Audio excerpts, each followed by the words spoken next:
Yeah. All right, so we got another news story. Cindy's falling asleep talking about peanut butter mayonnaise. Mayo. Wait, Cindy? Mayo from the cupboard. All right, what do we got?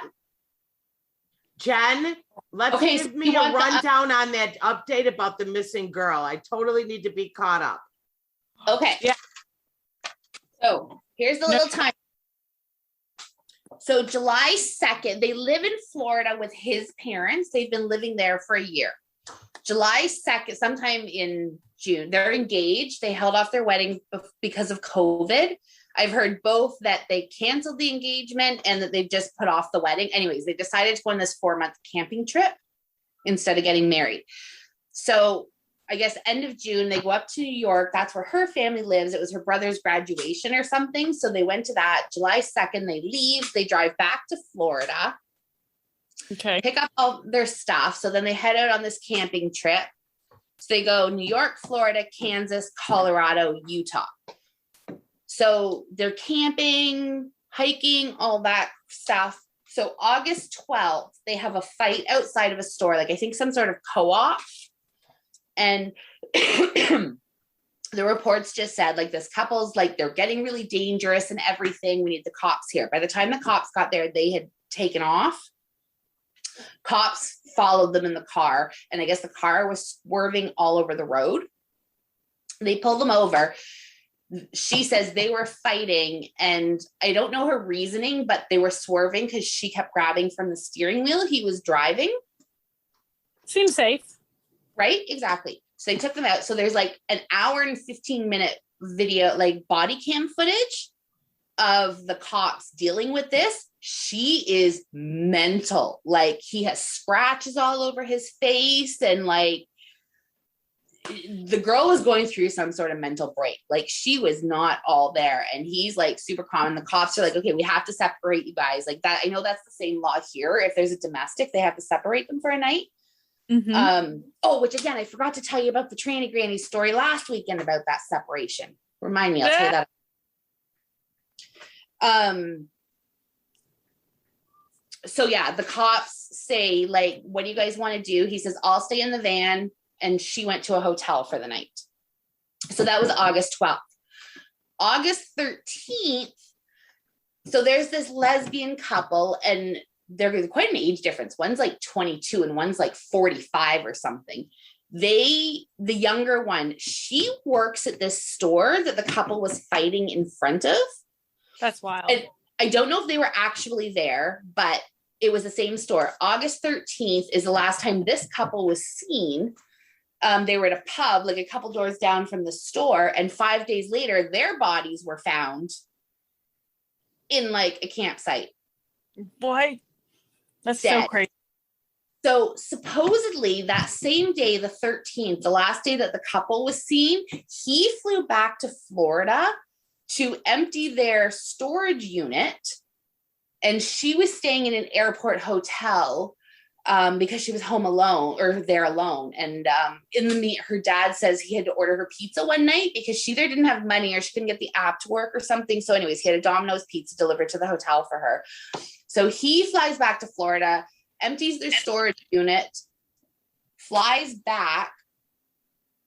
And then that's when she nobody really knows where she is from them. So that was the 13th. I think it was the 27th he flew back.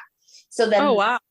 30th, I might have those dates wrong, but it was somewhere in around there. Then August 30th is the last time anybody heard from her. She texted her mom. And then September 1st, he was back in Florida. They were in Utah at the time.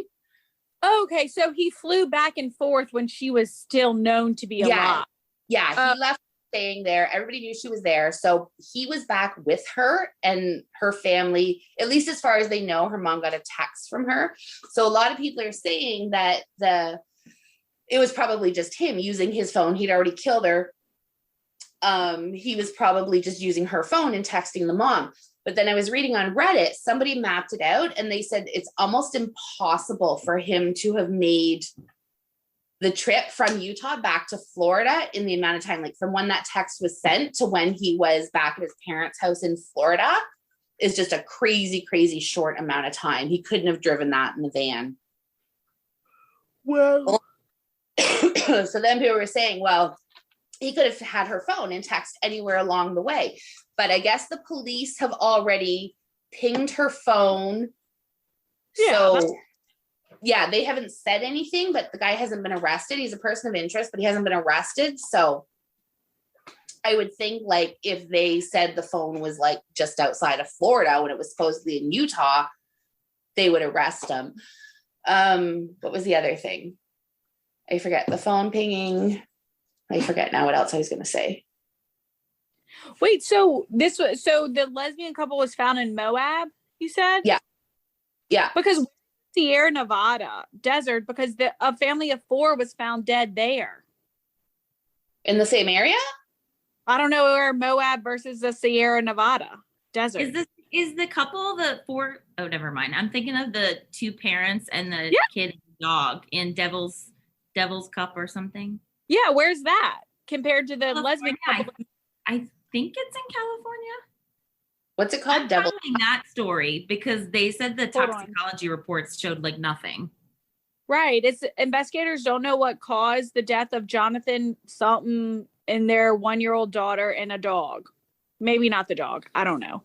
They were found. Died. They were found April 17th dead in Gobi Desert. Nope. Sorry. Devil's Gap was like the spot wherever they were. It's something called Sierra National Forest. So just Google Sierra National Forest to Moab. Jen, tell me how long that is. What if there's a murderer? Well, that's what somebody else. Listen, I was on Reddit all day for this crap. Sorry, God bless you if you're dead, but you know what I mean. To Moab, and somebody said they're like, oh, for sure, it's like a camp. 13 hours, 12 minutes. Yeah, that's a long way. Yeah, that doesn't seem very close. Because but like Utah, I thought Utah was higher up. It's not. It's like way over by California. That would have taken a long time. That's okay. Let's see what Moab. So Moab's at the bottom of. Don't you think he killed her, right? I don't think so. What? I don't think he purposely killed her. I think something happened and maybe he pushed her and he conked her head or something. I think she's dead. I think she's dead too, probably by now. But I think she had some sort of like mental break and she took off and he was like, fuck this shit.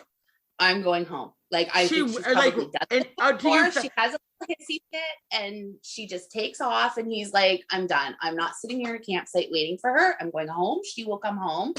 He got home and then because it was like and like a bear got her in the woods. Well, isn't there animals out there? Could have just been dehydration, right? Like if she gets lost in a desert. Yeah. Well, how did he not think she wasn't going to make it? I mean, he had to know. Well, I think this is at least what I think has happened maybe is she's done this before. So he's like, whatever, I'm going home. I'll wait for her. She'll come back. She always does this.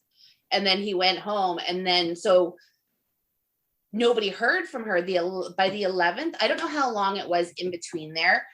The 30th was the last time the parents heard from her. I think the 11th was the day she was reported missing. So her parents couldn't get a hold of her. So they kept trying to call him. Like, what's going on? Like, where is she? Like, and I think he flipped or his parents flipped and said, we're getting a lawyer. Like, obviously something's wrong. Like, which I think that part of it's kind of sketch because like, if he really didn't do anything, you'd try and be helpful, right? Like, I don't know. I think that I don't know. I think him getting a lawyer doesn't necessarily mean he's guilty of actually like vindictively killing her. I don't think so. Our lawyer is going to tell you to lawyer up and talk. Yeah. Wasn't she they were in Jackson Hole at some point, right? That's where the last point she's been seen. I don't know what Jackson Hole is. It's in Wyoming. It's out of There's a place they were hiking. Maybe that was it. Because they were on their way to, I think, Yosemite. Everybody first said Yellowstone, and then it was actually Yosemite. Maybe that's why I think I kept on. I have Yosemite or Yellowstone in my brain because like it's cold there, even in the winter, even in the summer.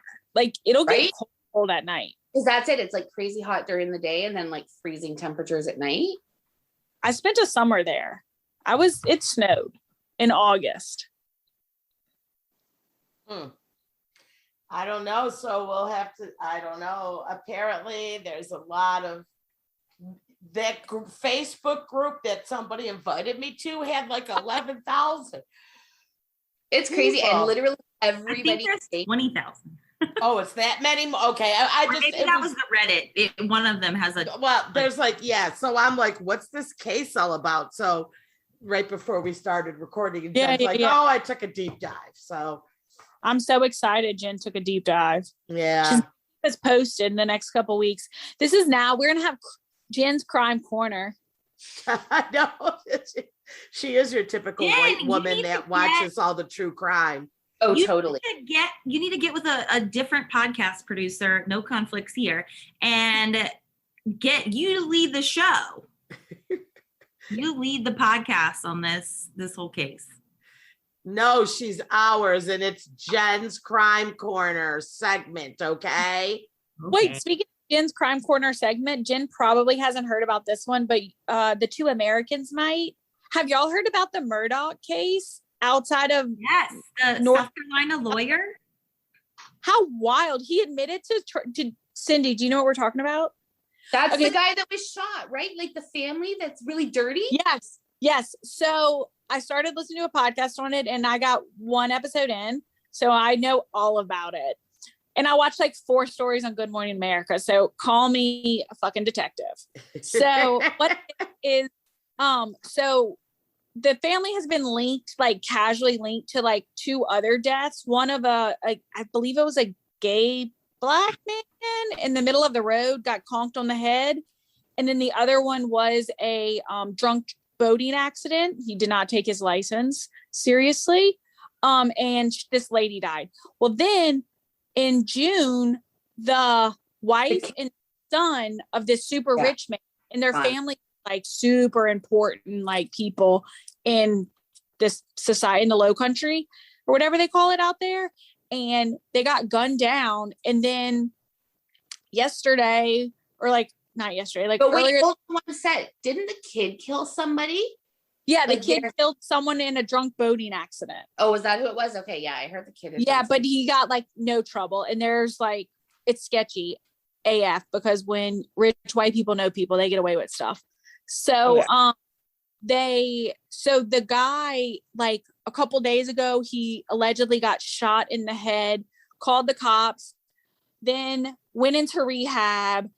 He had to quit his law firm because he'd been stealing money from it. And his family's like a historical law firm, not just like they're like the oldest law family in America or something crazy like that. Like they're like 4 generations of lawyers.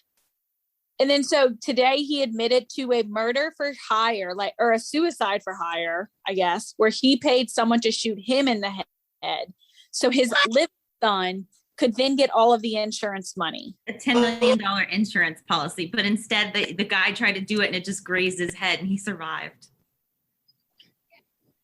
And so the dude who shot him, who was paid to shoot him, looks like a straight up hillbilly from like Deliverance. Shut up. How do you find somebody to do that? Like, well, you go to a bar and is there like a code you put in the dark like, web on Craigslist or something? Like, no, this guy, look up a picture of him. He went to a shady bar and he was like, listen, I'll give you 10 grand. All you have to do is kill me. And he was like, give me some hair. That's crazy. Yeah, I saw that too.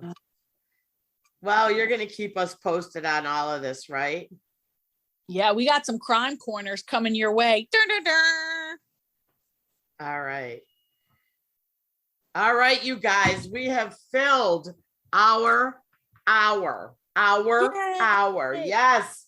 Thank you for joining. Thank you. And we will be back next week with stupid news, a possible Margaret catch up. Yes. Bye, guys. Okay. Bye-bye, everyone.